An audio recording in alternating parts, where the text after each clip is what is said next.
Arturo Ponín Pérez, profesor, deportista, amante de la música. Muchas definiciones tendría mi personaje de hoy. Nacido en un año del siglo XX, desde muy pequeño, su inquietud e iniciativa le llevó a abarcar distintos campos como el deporte, la enseñanza. Su creatividad desplayaba al máximo en todo lo que hacía, e incluso su gran pasión, la música, y su máximo exponente para él, Alfredo Kraus, le rendía admiración eterna. De gran corazón, pronto dejaría la empresa familiar heredada de su padre para dedicarse a lo que él más anhelaba: enseñar, inculcar a las jóvenes generaciones el amor por el deporte, por la cultura y, por qué no, por el ser humano.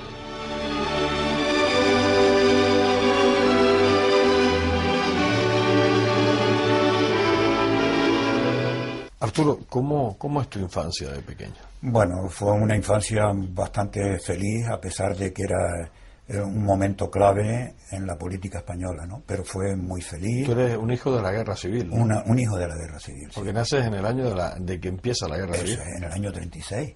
Ahí empecé y, claro... ¿Cómo son tus recuerdos de aquella época, bueno, de pequeño? Mis recuerdos, yo creo que tengo recuerdos desde los 3 años, porque vivía en Triana 35, y allí era donde estaba la Pepa, ¿no? El famoso tren que nos llevaba al puerto cuando íbamos al colegio alemán, pues ya con 4 o 5 años íbamos al colegio alemán por 10 céntimos. Y eso era extraordinario. Además, montarse en la Pepa, montarse en el tren, era una gozada tremenda, tremenda. Eso era los chiquillos es que nos gustaba ir, incluso ir con los padres.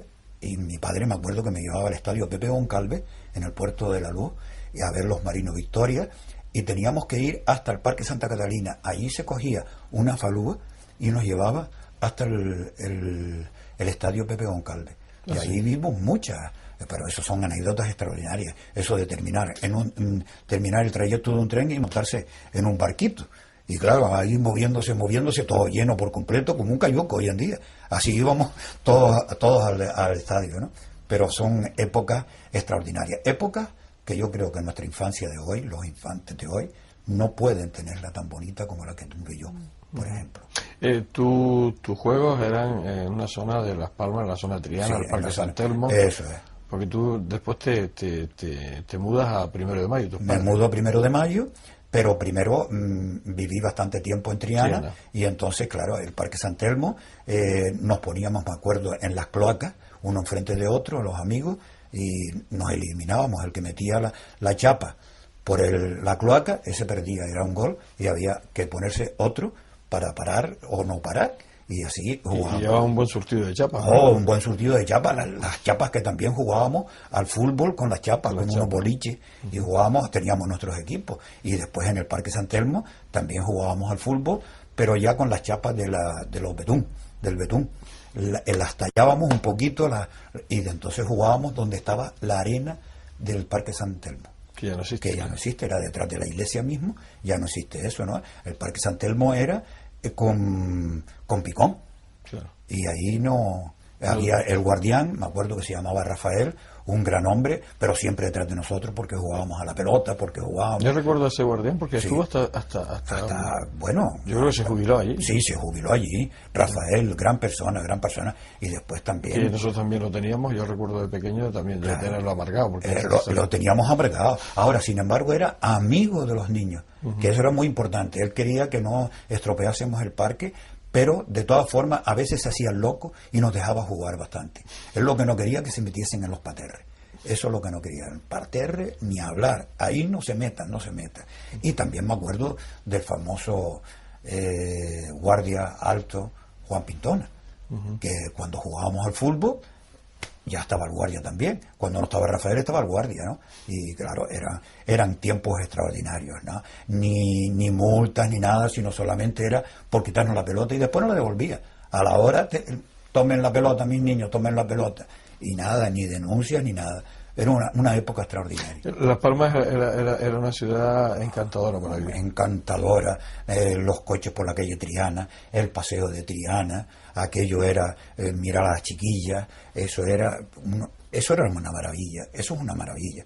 Y en la calle Triana era de doble vía, uno por un lado y otra por otra, y eran guaguas las famosas jardineras antiguas, aquellas que se entraban por detrás, y con el chofer. Adelante, vamos, pasen adelante, y así estaba siempre el cobrador, ¿no? Había un cobrador y un chofer. Hoy las cosas han cambiado, ¿no? Tus estudios los inicias en el colegio alemán. En el colegio alemán, cuando pequeño, en la calle Grauwasser. Allí estaba el colegio alemán y allí empecé yo a leer y a escribir. Me enseñaron los alemanes, ¿no? Y unas pocas palabras de alemán, porque después no, es la cosa más rara que mi padre, siendo alemán, nunca nos habló en alemán, ni a mi hermana ni a mí. Siempre él hablaba en español, siempre hablaba en español. Y le gustaba mucho. Después del colegio alemán, pues fui a los jesuitas ya con 9 años. Hice el ingreso en los jesuitas, ya estudié mi bachiller allí, y más tarde me manda mi padre, porque mi padre tenía una imprenta en la calle Perdomo, la imprenta Minerva, y me manda mi padre en el año 53 a Madrid a estudiar arte gráfica. Y allí estuve 2 años estudiando arte gráfica, porque mi padre era de los que decía que si sabía poner un tornillo, que lo pusiera muy bien, que solamente con eso bastaba. No era poner un tornillo, era ponerlo bien. Y entonces me mandó a estudiar arte gráfica. Y yo sabía bastante de arte gráfica. ¿Y llegaste, eso estamos hablando de qué edad? Pues con 17, 18 años más o menos. 18 años terminas tus estudios de arte gráfica. Sí, 19 años. 19 años. ¿Y entras a trabajar en la imprenta? Sí, primero entro en el cuartel. En el cuartel hay una anécdota muy buena del cuartel, ¿no? Que yo tenía mi residencia de extranjero, como era natural, hijo de extranjero, pues yo tenía mi residencia de extranjero. Y cuando llego al cuartel, pues yo digo, bueno, pues no hace falta ya hacer más residencia de extranjero porque soy español. Al ir al cuartel soy español. Pero entonces que me caso a los 26 años, a los 26 años me caso, y un día me llaman de la comisaría diciendo que fuese a la residencia de extranjeros y que a la extranjería, y que yo acreditase que era español. Pues yo me fui con mi carnet de identidad, mi cartilla del seguro, me fui con la cartilla del cuartel, y los españoles me dicen que soy alemán. Y me voy al consulado alemán, y digo, mire, ¿y aquí qué es lo que pasa? Los alemanes me decían que era español. Entonces, ¿qué tuve que hacer? Tuve que hacer lo siguiente, tuve que ir al juzgado y jurar sobre la ley española, como eran los comunitarios, aquellos que eran antes los futbolistas, sí. Fernández y toda aquella gente, Wolf y todos que se hicieron españoles comunitarios, pues igual tuve yo que hacer. Porque si no si no, es que era una apátrida. La policía me dijo a mí, dice, mire, señor, a usted, si no es porque es usted tenía que ingresar en la cárcel. Es apátrida, no tiene patria. Y claro, mi padre lo que quería que yo fuese alemán, pero yo no. Yo siempre pensé en español. Aunque tengo mi media vena alemana, como es natural, pero siempre pensé en español, ¿no? Y eso de que te hicieran alemán, no, como que no. Sí, bueno, a lo mejor lo de alemán me salió porque tuve 3 hijas que nacieron todas el mismo día, el 22 de abril. Una nació el jueves a las 11, la segunda un viernes a las 12 y la tercera un sábado a las 1. Pero todas tuvieron que ser 22 de abril. De la primera a la segunda se llevan 1 año y de la segunda a la tercera 6 años, pero todas 22 de abril. Y cuando estás en la imprenta, notas que eso no es lo tuyo. No, porque yo hubiese sido siempre un mal patrón, porque yo no podía ver injusticia en los trabajadores. Yo quería siempre darle más a los trabajadores. Y a mí me gustaba que me mandaran a mí en vez de yo mandar. Yo no sirvo para mandar a las personas. A mí me gusta que todo sea por reflexión, que todo sea por convencimiento. Todas las cosas que yo he hablado, incluso cuando ya fui maestro, con los niños era convencimiento, que yo convenciera con mis palabras y no que yo impusiera las cosas. Y que no me hubiesen ya estar dadas las cosas, sino que yo pudiera entablar una conversación con una persona y decirle, usted está ganando poco, pero yo le voy a dar más. Y yo siempre le daba a todos mis empleados, le daba más de lo que ganaban ellos. O sea que no iba a hacer negocio.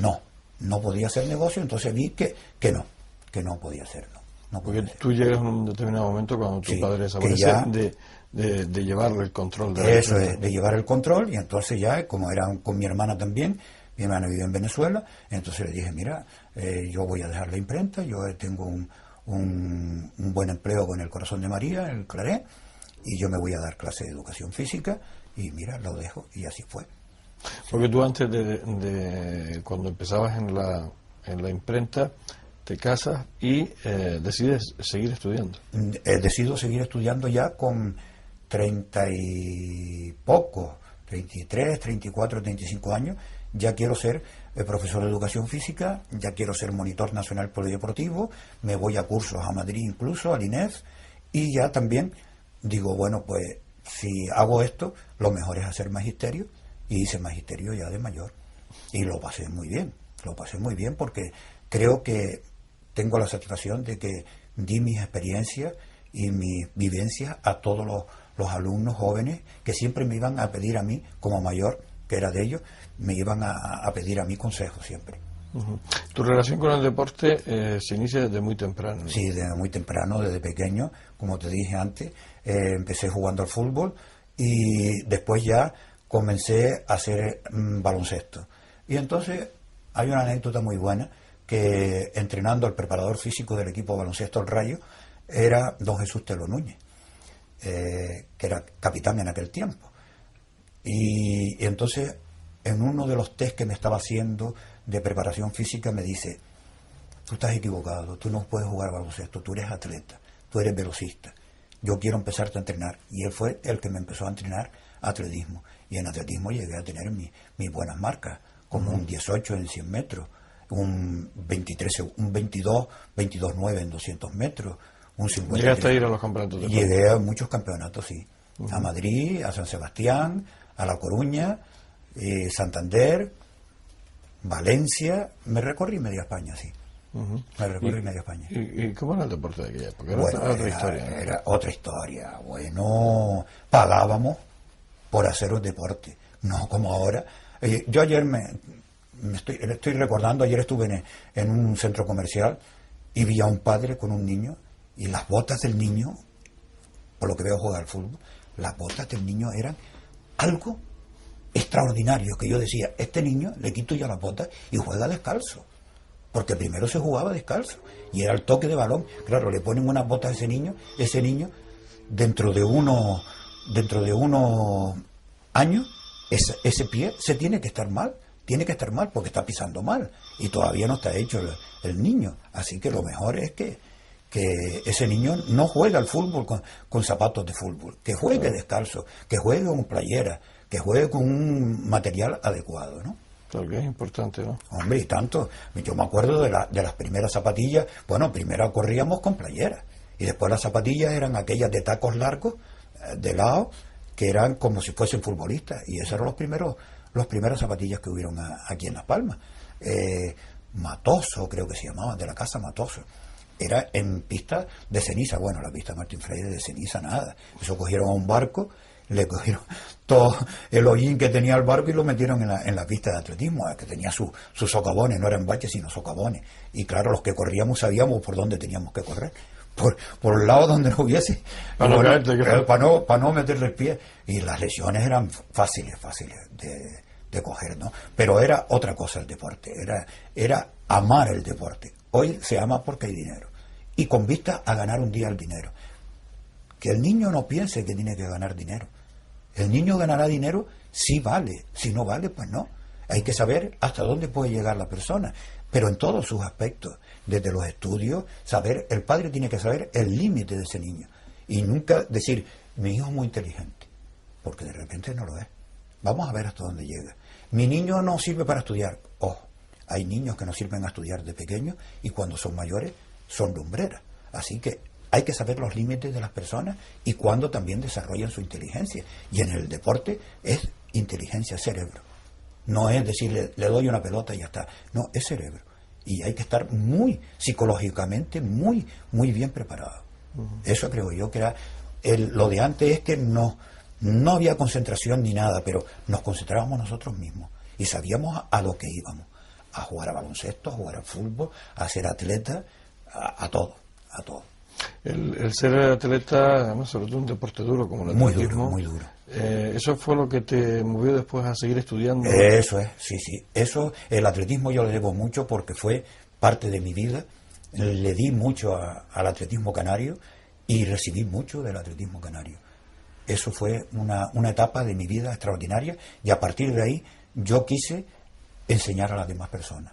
Y entrené a muchos atletas, Porque has entrenado a muchos atletas, sí. Y has sido el primer preparador físico, eso es, de Canarias, de Canarias, sí, se puede decir. Equipos de fútbol, ¿no? Yo creo que no había nadie. Yo empecé en el Terror, después empecé en el Firga, y incluso hasta el Cantera cuando pasamos a Primera División Nacional de balonmano. Entrené también a la selección juvenil que se quedó campeona de España de fútbol, con José Antonio Ruiz Caballero y compañía. Y fue una época extraordinaria. Sí, vamos, sobre todo en el deporte muy relacionado, ¿no? Muy relacionado con el deporte, muy relacionado. Después hay otra época de mi vida, que es la música también. Que ya la tocaremos. Pero cuando tú me estás comentando que terminas ese magisterio, empiezas a dar clases, empiezas a preparar atletas, empiezas a preparar equipos de fútbol, te imbuyes en el deporte, ¿no? Sí. Yo te puedo decir que yo empezaba a entrenar a las 6 de la mañana al Firgas, por ejemplo, en López Oca. De allí me iba a dar clases al Colegio Claret. Terminaba a las 5 de la tarde o a las 6, y a las 7:30 ya iba al García San Román a entrenar al Cantera. Y después, durante los entrenamientos del colegio también de los atletas, que también, o iba Martín Freire los días que no tenían que entrenar al Cantera, a entrenar a atletas. Así que era una vida metida en el deporte, ¿no? ¿Cómo recuerdas tú tu vida familiar en aquella época, tus hijas pequeñas? Maravillosa, porque mis hijas iban mucho, les gustaba mucho verme correr, y iban también al atletismo, les gustaba mucho el atletismo. Era una época extraordinaria porque Dios me dio 3 hijas y una mujer extraordinaria, y la viví intensamente con ellas, ¿no? La viví muy intensamente con ellas. Muy intensamente. Sobre todo con María Luisa, la segunda, que después fue cantante, es cantante de zarzuela. Que en alguna ocasión hemos grabado. Sí. Bueno, y que está ella muy integrada en la música. Muy integrada en la música, y está dando clases en la Escuela de Música de Aruca, está dando clases de canto, y se ve muy integrada en la música. Además se casó con un pianista extraordinario, y después ya la hija, con 13 años, pues ya toca el clarinete de maravilla. De maravilla. Volvemos atrás un poco. ¿Qué recuerdo tienes de tus padres, tanto de tu madre como de tu padre? Bueno, mis padres fueron encantadores. Mi padre era una persona muy amable, mi padre era una persona muy correcta.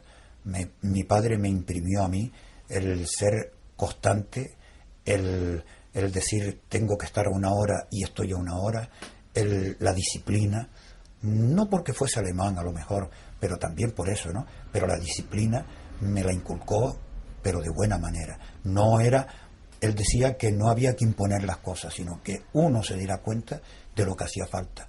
Y él fue una persona extraordinaria en esa parte. Y mi madre, como buena teldense, pues también fue una mujer extraordinaria, ¿no? Una mujer de su casa extraordinaria, una mujer muy guapa, muy vistosa, y me dio también un sentido canarión, porque le gustaba mucho los golpes canarios. Y entonces hubo una balanza entre lo alemán y lo canario, lo español, y fue extraordinaria, ¿no? Mis padres fueron extraordinarios para mí. ¿Y tu relación con tu hermana? Bueno, mi hermana pues se casa y entonces se va a vivir a Madrid, porque su marido era profesor de lenguas clásicas de la universidad, y dan el salto a Colombia y después a Venezuela, a Zulia, a la Universidad de Cali primero y después a la de Zulia. Allí ella tiene 2 hijos, 2 hijas, después tiene 6 nietos ya, y tengo una relación bastante grande, que estoy esperanzado con esta entrevista que me estás haciendo, de que la vean en Venezuela mañana. Que es importante. Sí, que eso es muy bonito, muy bonito. Además se va a alegrar mucho. Ella lee mucho los periódicos de aquí de Las Palmas, por internet, los lee todos los días y se entera de todas las cosas. Pero maravilloso. Mi hermano es una persona extraordinaria. Mi hermana es muy alemana también. Sí, es una persona muy recta y extraordinaria. Ahorrador de electricidad estándar. Tras muchos años de implantación en Canarias, les ofrecemos la posibilidad de ahorrar de un 10 hasta un 35% del consumo de su factura de electricidad. tenemos un ahorrador que se adapta a sus necesidades, sea cual sea su tipo de negocio o industria. Muchos ahorradores puede encontrar en el mercado, pero solo Staminal ha demostrado su eficacia. No deje que los gastos abusivos de electricidad afecte su economía de negocio. Pídanos presupuesto sin compromiso al 921-481-249. Ahorrador de energía Staminal, la solución a sus problemas de exceso de consumo. Ahorre de un 10 hasta un 35% de su factura de electricidad.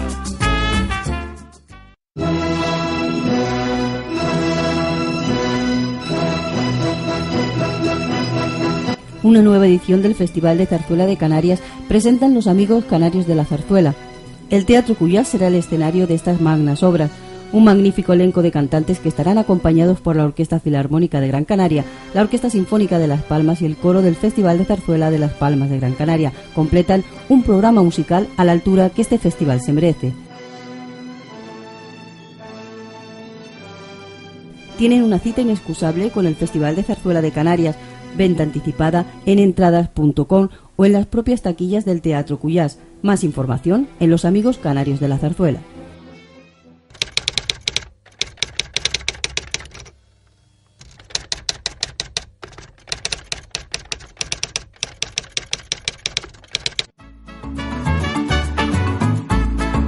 El ahorrador de electricidad Staminal es el único aparato en el mercado que reduce el consumo de electricidad tras haberse instalado en miles de hogares en Canarias. No deje que su factura de electricidad afecte su economía familiar. El ahorrador Staminal le garantiza una reducción de un 10 hasta un 35% de su recibo de luz. Staminal no necesita ninguna instalación especial, es autoinstalable y no consume electricidad. Diga basta al excesivo consumo de electricidad y llámenos al 928-481-249. Reduzca hasta un 35% de su factura de electricidad. Staminal, su seguro de ahorro.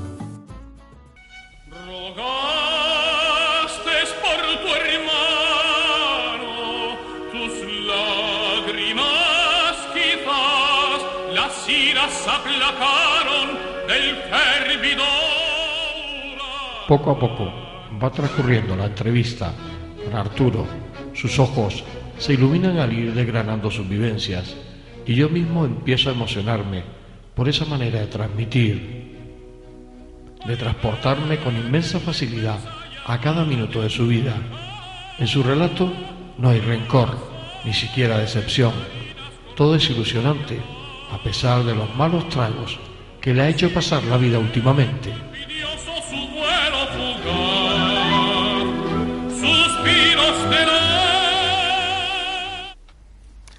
Tu relación con el deporte, como habíamos visto antes, ha sido pues muy fuerte. Muy fuerte, muy fuerte. Has entrenado equipos de fútbol, has entrenado equipos de baloncesto, preparador de atletismo. ¿Te ha faltado algo, Arturo? Bueno, no, me faltó ser a lo mejor internacional, aunque fui contra Marruecos internacional, pero también me faltó a lo mejor una olimpiada. Me hubiera gustado ser atleta de una olimpiada, pero claro, las condiciones no eran las propicias. Hay que ver que yo entrenaba por correspondencia.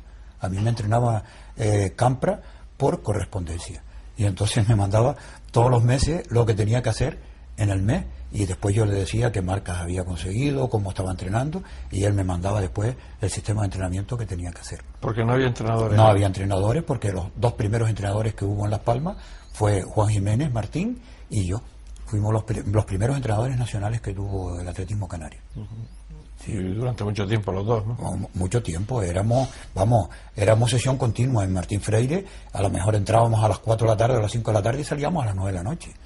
Eso no era ni bien pagado, ¿no? Nada, no era pagado. Es que no era pagado. Es que no se pagaba. No se pagaba, no había dinero para eso, no, que va. Lo único que teníamos bueno es que viajábamos muy bien.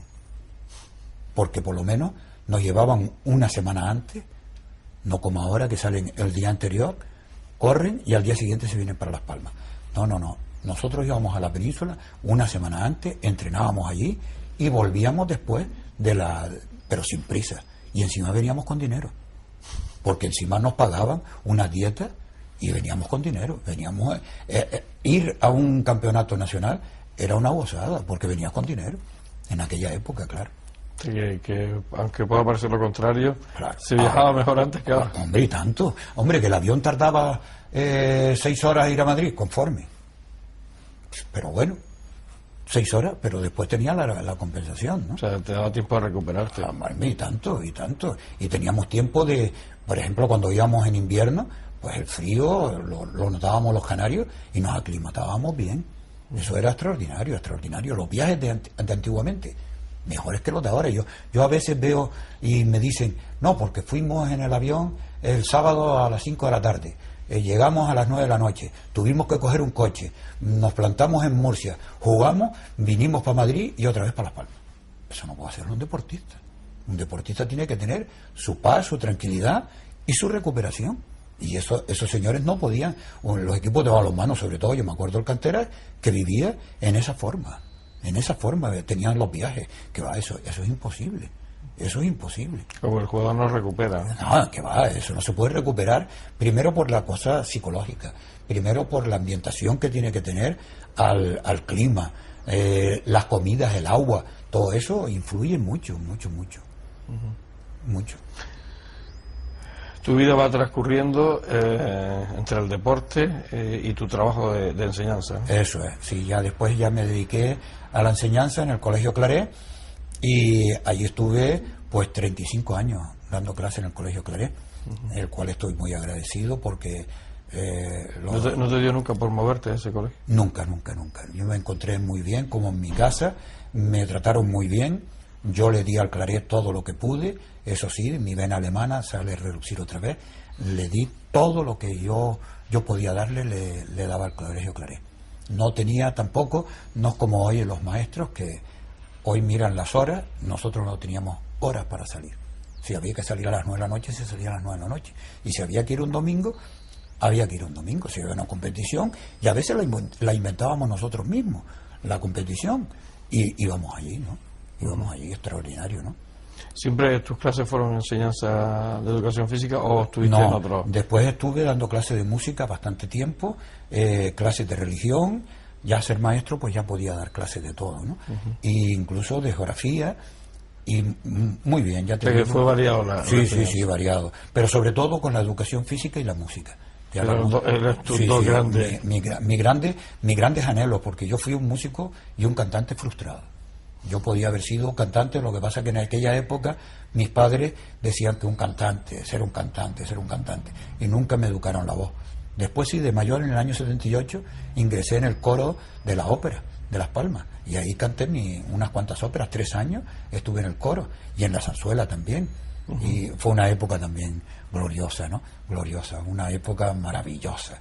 El estar encima de un escenario, para mí, es algo extraordinario, y la persona que está encima de un escenario, no lo digo por mí, pero tiene que ser muy inteligente, porque sabe hasta medir los pasos y la forma de caminar, y después transmitir al público lo que está cantando, y transmitirle al público, aunque no tuviese ganas, transmitirle algo que tú estabas sintiendo, y eso es extraordinario, ¿no? Sí. Importante, ¿no? Es muy importante, ¿no?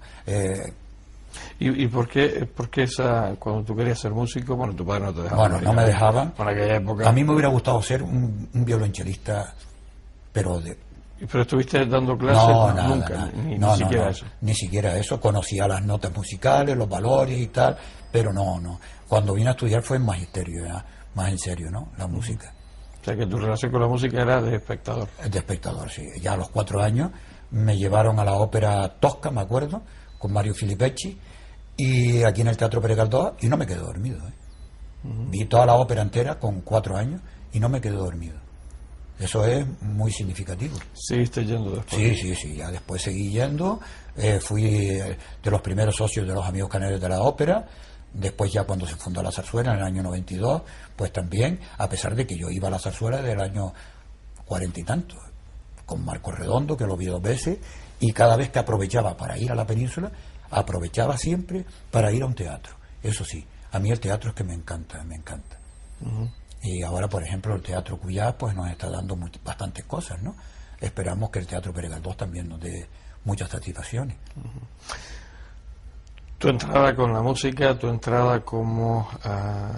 tú has tenido pues posiblemente un tenor Un cantante que a ti ha llenado tu vida, ¿no? Ha llenado bastante parte de mi vida, ¿no? Que es Alfredo Kraus. Como él... ¿Cómo conoces tú a Alfredo? Bueno, Alfredo, en mi casa siempre el apellido Kraus siempre estuvo presente. Por ser alemán también. Por ser alemán. Bueno, el padre era austriaco-alemán. Pero el padre vino primero aquí a Las Palmas, venía desde Rabat, desde Dakar, de Senegal. Venía aquí bastantes veces a Las Palmas y ahí se enamoró de una canaria, que era doña Josefa Trujillo. Y entonces tuvieron 4 hijos, que siempre dice la gente que fueron 3 hijos los Kraus, pero fueron 4. Lo que pasa es que Genoveva murió y entonces se quedaron los 3. Pero al venir mi padre de Alemania, el barco, porque iba camino de la India a montar unas máquinas de imprenta, el barco se estropeó, fondeó en el puerto de la Luz y de Las Palmas, y en esta llegada a Las Palmas conoce a don Otto Kraus, y don Otto le ofrece un trabajo en el periódico La Provincia como primer maquinista de la Marinoni, me parece que se llamaba. Sí, eran unas rotativas enormes. Y entonces mi padre se enamora, va a Telde, se enamora de una teldense con mi madre, y ahí empieza todo con la familia Kraus. Entonces mi padre siempre que oía a Kraus cantando, todavía como estudiante, que nos íbamos al Colegio Corazón de María a oírlo cantar en las misas, y decía siempre, ese será un gran tenor. A mi padre le gustaba mucho la música, y creo que una tía o una abuela de mi padre cantaba en los coros en Leipzig, en Alemania. Sí, y de ahí viene mi gran atracción, no fanatismo, porque no soy fans. A Alfredo no le gustaba eso de la palabra fans. Yo soy un admirador del gran maestro Alfredo Kraus, el gran canario más universal que ha habido. ¿Llegas a tener relación con él? Sí, bastante, sí. ¿Pero de chico o ya de mayor? Ya de mayor, sí, ya de mayor. Porque de joven no coincidieron. No coincidimos, aunque yo iba a escucharlo y vi todas sus actuaciones, las primeras actuaciones que tuvo aquí, que vino con una compañía italiana, y entonces ya tenía yo mi relación con él, y me acuerdo de pedirle autógrafos y ya habrán visto la habitación que tengo consagrada a él, ¿no? Por supuesto. Y que tengo de él todo lo que hay en el mundo.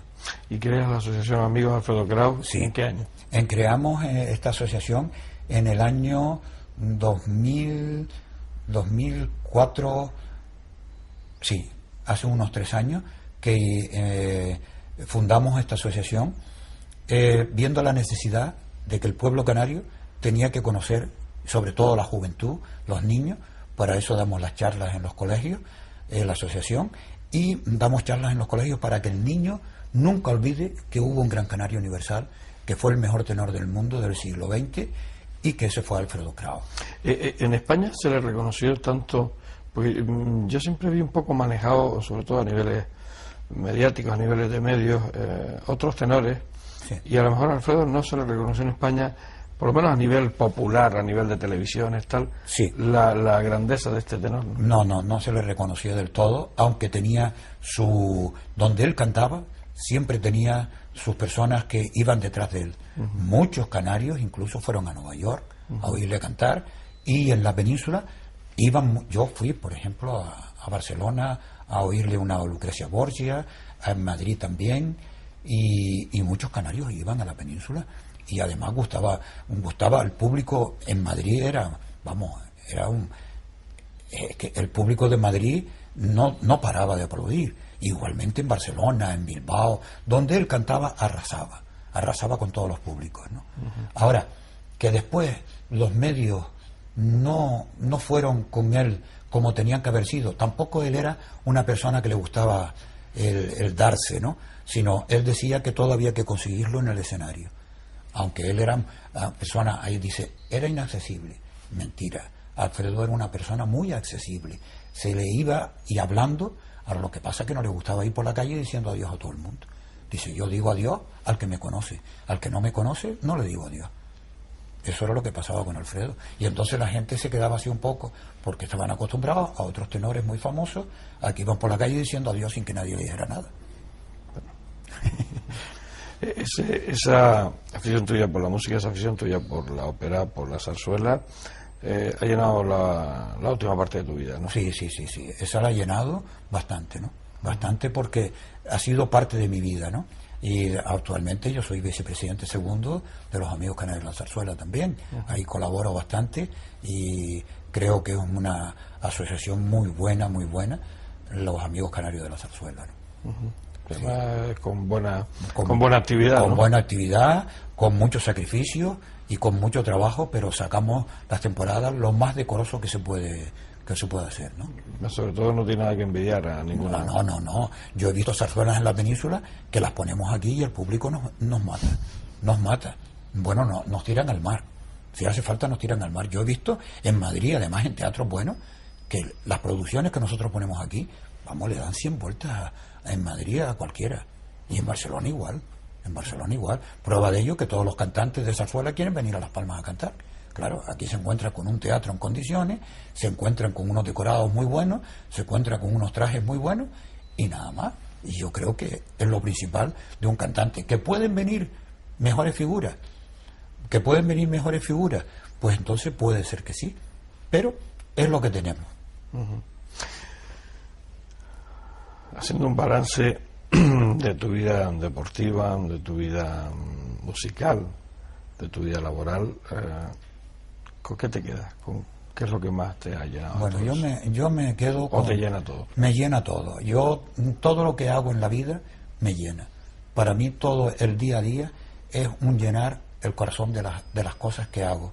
El hacer el bien a las demás personas, el ser solidario, y es lo más importante que yo creo, ¿no? Pero me quedo con todo lo que he hecho en la vida. A lo mejor con las pequeñeces es con lo más que me quedo, ¿no? Porque muchas pequeñeces hacen un grande, y eso es lo bonito de las personas.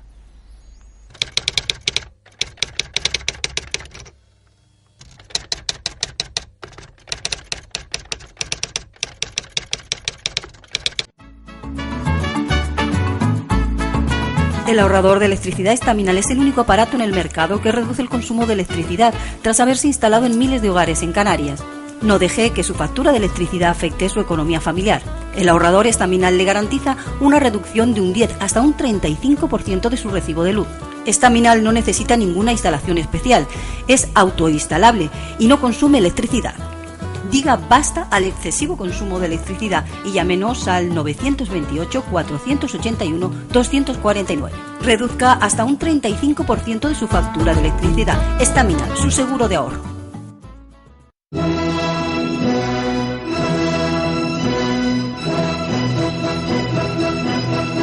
Una nueva edición del Festival de Zarzuela de Canarias presentan los Amigos Canarios de la Zarzuela. El Teatro Cuyás será el escenario de estas magnas obras.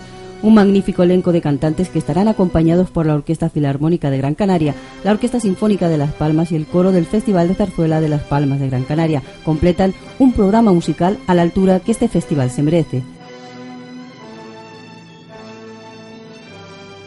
Tienen una cita inexcusable con el Festival de Zarzuela de Canarias. Venta anticipada en entradas.com o en las propias taquillas del Teatro Cuyás. Más información en Los Amigos Canarios de la Zarzuela.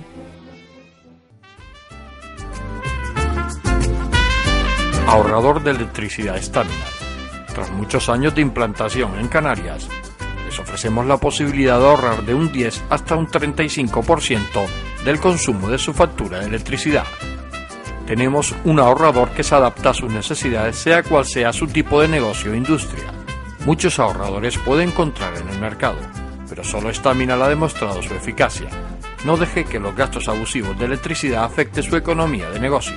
Pídanos presupuesto sin compromiso al 928-481-249. Ahorrador de energía Estaminal, la solución a sus problemas de exceso de consumo. Ahorre de un 10 hasta un 35% de su factura de electricidad. Porque a Dios Él te guíe en marina y el cielo os conceda venturas sin... La figura de Alfredo Kraus le ha acompañado en los últimos tiempos y, como él me ha confesado, le ha servido de consuelo en determinados momentos difíciles de su vida. su asociación de amigos de Alfredo Kraus, su museo, posiblemente el más importante sobre la vida de Alfredo, han ocupado gran parte de su existencia en los últimos tiempos. Su pasión, admiración por el gran tenor universal, queda patente durante la entrevista.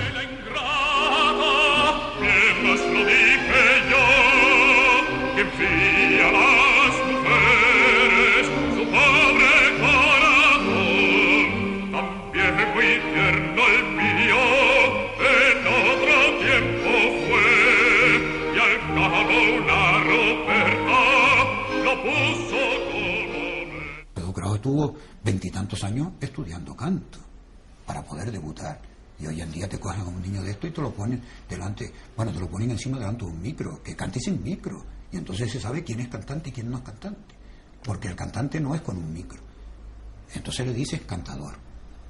Eso es un cantador. Yo siempre digo cantante y cantador. Cantante es el que no tiene micro y canta para 2.000 personas. Y el cantador es que canta para 10.000 personas, pero con un micro y con unos amplificadores tremendos. Ahí canto yo también, y cantas tú. Cantamos todos. Ya una vez me lo dijo Alfredo Kraus. Dice, el día que quieras hacer un disco, te vas a Londres y haces un disco. Y te sale de maravilla, porque aquí te aprieta, que aquí te quita, que aquí te más, esto, lo otro, tal. Él era contrario, sobre todo, volvemos a Alfredo Kraus, él era contrario a que se comprasen sus discos si no fuesen en directo. Dice, compra todo lo que sea directo, porque esa es la verdadera. Ahora, lo de estudio, eso no es verdadero. Eso no es verdadero. Y él tenía, claro, estas cosas molestaba a otras personas, ¿no? Pero volviendo a lo de antes, me parece muy bien las televisiones locales. Muy bien, porque estás en el ajo, estás en la cosa bonita de la ciudad. ¿La política? ¿Qué opinas de la política? ¿O no opinas? No, yo de política no opino, y más viendo lo que estoy viendo, y mira, el político, yo no sé lo que decir del político, porque yo estoy muy... No quiero opinar de la política. No quiero opinar, porque ahora mismo creo que el partido que gane tendrá que hacer un pacto con alguien. Que lo hagan con el diablo, a ver si les cae bien. Sí, pero no, de política nunca. Me ha gustado siempre estar en la oposición. Sí, porque ahí es donde se puede denunciar las cosas, porque el que tiene el mando no denuncia nada. Claro. Entonces mejor estar en la oposición. Ahora, hay cosas que están bien, otras que están mal, y otras que no se le pone remedio porque no quiere. ¿El Teatro Pérez Galdós qué opinas? Eso es una asignatura que tenemos todos los canarios que aprobar, y creo que en mayo vamos a aprobarla. Vamos a aprobarla. Y yo estoy esperanzado que en mayo yo vea la primera ópera allí. Una Adriana de Cubrero, una Traviata. ¿Y lo de la trilogía de Wagner, qué te parece? Bueno, los 300 millones de pesetas. Ese es el problema. ¿Por qué no se gastan menos dinero en otra cosa? Y Wagner es para los súper conocidísimos de la música, los súper. Entonces, ¿quién va a ir a Wagner? Va a ir nada más que la persona que va a lucirse. Los amantes de Wagner. Los amantes de Wagner, ¿cuántos hay? Yo quiero saber cuántos hay. Hay que aguantarlo, ¿no? Hay que aguantarlo. Wagner hay que estar muy metido. Además son óperas en alemán. Óperas en alemán, óperas de chillido, para mí. Yo, con todo mi respeto para Richard Wagner, y me gustan algunas óperas. Ahora, una tetralogía para inaugurar el Teatro Pérez Galdós, 300 millones de pesetas, pues no sé, ellos podían haber traído una ópera y una zarzuela, y entonces con la mitad del dinero hacen ¿Por qué crees tú que hacen eso? ¿Un poco por temas electorales, temas de fasto, temas de... Sí, tema de... Para mí es... fastosidad. Eso es. De la Torre de Babel, de construir lo más grande del mundo. Vamos a hacer lo mejor del mundo, vamos a hacer lo mejor, y claro, va a haber un público que va a venir a lo mejor de la península, no tiene nada que ver, o de extranjero, puede ser que venga, pero claro, yo creo que ese Teatro Pérez Galdós, lo primero que teníamos que hacer nosotros somos los canarios. Eso teníamos que inaugurarlo nosotros. Y espero que se den cuenta de eso, ¿no? Pero yo sigo pensando que podían haber hecho muy bien con una ópera o con una zarzuela, las dos cosas, y ya está. Un día la ópera y otro día una zarzuela. pero bien montada por grandes cantantes, y ese dinero y sería la mitad del dinero. ¿Te ha quedado algo por hacer en la vida? ¿Se te ha quedado alguna espinita clavada de algo que no pudiste hacer? ¿Algo que se te quedó ahí? Sí, se me ha quedado, ya lo dije antes, haber sido cantante, haber sido músico, hubiese sido la satisfacción de mi vida, ¿no? Uh-huh. Ahí tenía que haber, mis padres no quisieron nunca, pero esa es la espinita que yo tengo clavada. ¿Y cuando estuviste en el coro, por qué lo dejaste? Bueno, lo dejé ya porque que si clases, que si esto, estaba ya en el colegio, ya era demasiado. Se comenzaban los ensayos a lo mejor a las 8 de la noche, a las 9 de la noche, y no se sabía cuándo se terminaba. A veces terminábamos a las 3 de la mañana, claro, para levantarse a las 7, ir a entrenar, ir al colegio, volver a entrenar, volver al coro, y después todo un año ensayando, 2 veces en semana, con el maestro Chano Ramírez, maestro Chano, y la Regina Celi, y ahí que va, no, yo no podía, tuve que dejarlo, ya era una cosa u otra, ¿no? Quería abarcar tanto, pero no pude. Uh-huh. Ahora tuve una satisfacción muy grande en el coro, que fue cantar con Alfredo Kraus una Lucia en el Teatro Pérez Galdós. Una maravilla. Aquello fue, sobre todo el ensayo general, fue una lección de canto del maestro extraordinaria, ¿no? Uh-huh. Extraordinaria. Uh-huh. Lo de Alfredo te ha marcado, mucho, sobre todo en los últimos años, muchísimo. Muchísimo. Incluso yo creo que yo me escudé, cuando me quedé viudo, me escudé en Alfredo Kraus bastante. Uh-huh. Ese fue mi meta, mi llegar a tener todo lo que tengo de Alfredo Kraus, que tengo 6.500 recortes de periódicos de Alfredo Kraus. Aunque tienes un museo. Un museo, que eso quedará, pues no sé, cuando Dios me lleve, pues no sé en qué quedará. Si mis hijas, me supongo que querrán tenerlo. Si no, ya les he dicho que lo donen a cualquier entidad, o un museo canario, o ya veremos a ver lo que se hace. Uh-huh. ¿Cómo te gustaría que fueras recordado? Pues a mí me gustaría que fuese recordado como una buena persona. Uh-huh. Como una buena persona, que fui amigo de todos, y que amé mucho y que quise mucho a las personas. Uh-huh. Eso es lo que yo quiero que me recuerden, siempre. Uh-huh. Importante, ¿no? Esa es mi meta principal. Y si pudiera poner un epitafio, diría: aquí yace un hombre que supo amar. El amor para ti es importante. Eso es lo más importante que hay. El querer, el amar, el introducirse dentro del corazón de la otra persona, el dejarte entrar a ti, a tu corazón, la otra persona, eso es lo más maravilloso que hay. El querer a una hija, el querer a una novia, el querer a una mujer, incluso el querer a un cuadro. Eso es maravilloso. Que tú te enamores de un cuadro, es que llegas a enamorarte de cualquier cosa, de un libro, yo qué sé, todo es amor. En esta vida todo es amor. ¿Y existe en estos tiempos de hoy el amor? Bueno, digo, en general. En general, yo creo que no existe, pero hay personas que saben amar. Uh-huh. Hay personas que saben amar. Yo tengo mis amistades que saben querer a las personas. Sí. Amigos pocos, ¿no? Amigos pocos, pero bueno, amigos. Si tengo algún defecto es que me dejo llevar mucho por los amigos. Me gusta mucho que la gente me aprecie, y entonces me dejo guiar un poquito por los amigos. ¿Eso es bueno o es malo? Eso es bueno y es malo. Es bueno cuando das con la persona adecuada, y es malo cuando ves tú que todo es por un interés. El quererte dar la vuelta. Entonces te das cuenta y dices: aquí ya paro. Por ejemplo, ayer tuve una cena extraordinaria con los compañeros del colegio, de los jesuitas, cuando estudiamos el bachiller juntos, los niños de la guerra le llamamos, y estuvimos una cena, y allí nos reunimos con las esposas y todo, unas 25 personas, y fue una noche agradable. Entonces eso, el recordar los tiempos pasados, eso es amor también. El querer algo, volvemos a lo mismo de antes, el querer a una persona. Por ejemplo, yo a ti te tengo que querer, porque estás colaborando conmigo en un bien para la sociedad, creo yo. Y este es el mensaje que a mí me gusta dar a las personas, que cuando yo le hable a alguien, le dé un mensaje, no que vaya por las ramas, no, sino que lleves un mensaje a las demás personas. Y mejor mensaje que en esta Navidad es que nos queramos los unos a los otros. Esto es lo más maravilloso que hay.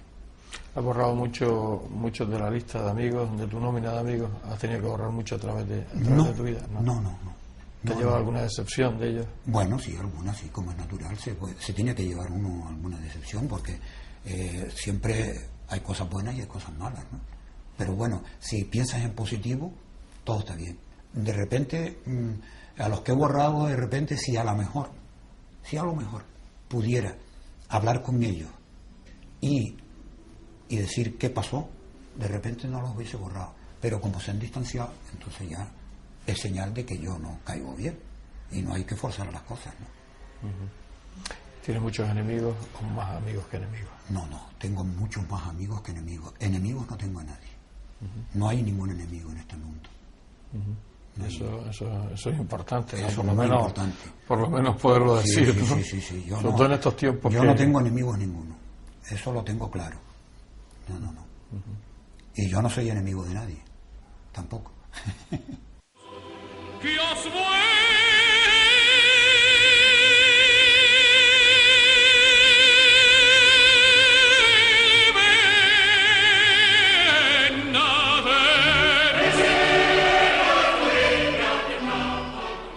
Hemos llegado al final. No me he dado cuenta que se ha acabado el tiempo de la entrevista. Estaría muchos días hablando con Arturo. Su filosofía de la vida, de entender a los demás, posiblemente no comprendida por muchos, me asombra. Y se la envidio sanamente. Llega la hora de la partida y de la despedida. Solo me queda una cosa por decirte, amigo Arturo. Sigue siendo la buena persona que eres. Y gracias por haberme dejado compartir estos momentos tan intensos contigo. Hasta siempre.